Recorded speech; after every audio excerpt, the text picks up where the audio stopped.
哈喽，我是阿比。今天淘宝东西开箱，你在干嘛都？那就是淘宝的吊扇灯。我们把这个吊灯换成我们要的直升机吊扇灯。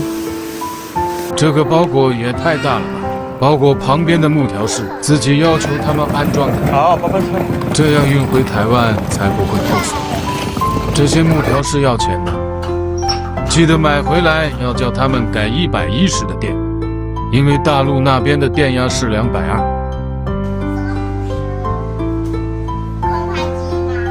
这不是空拍机，是直升机。安装吊扇灯需要一些基本工具，琳琅满目，我最爱的工具。在电箱中关闭相应的开关，检查天花板，确保天花板能够承受吊扇灯的重量。若有悬吊点或加强支架会更稳固。确认电源接线，确保有电源线预留在安装位置。若天花板较软，可使用膨胀螺栓或增强型螺丝。打开电源，检查吊扇灯是否正常运转，包括风速和灯光功能，确保运转平稳无异常晃动或声音。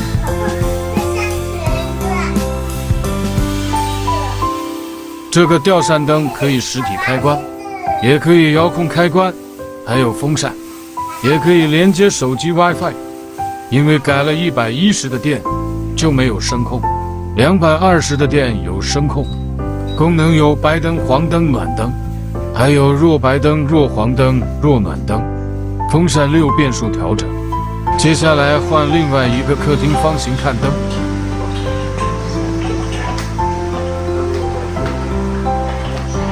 把这个方形砍灯换成这个吊扇灯。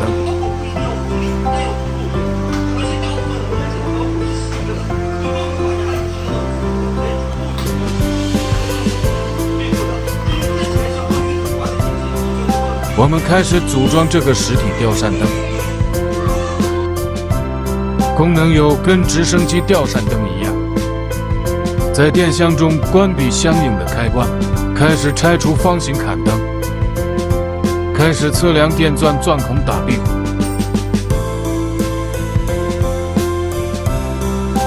锯木板，不看灯的洞。再来修毛边。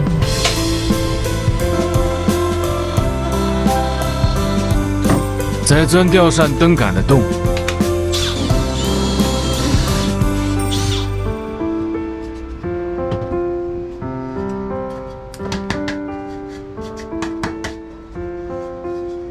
漂亮，完美。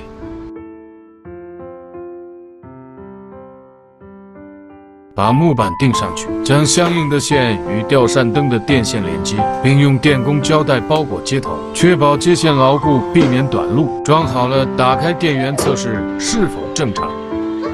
接电线，通常电线有3条：火线红黑色，零线蓝色，接地线绿色或黄绿色。凉快，开始 P 图。这是第1层 P 图很丑，没关系，还有第2层。等 P 图干了 ，P 完第2层就开始做防尘。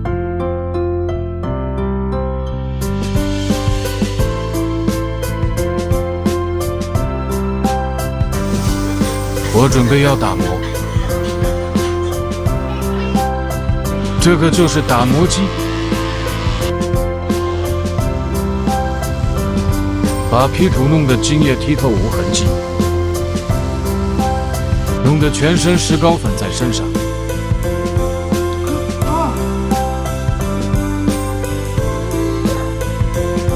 涂2层油漆，一边涂横向，油漆干了，再涂直向。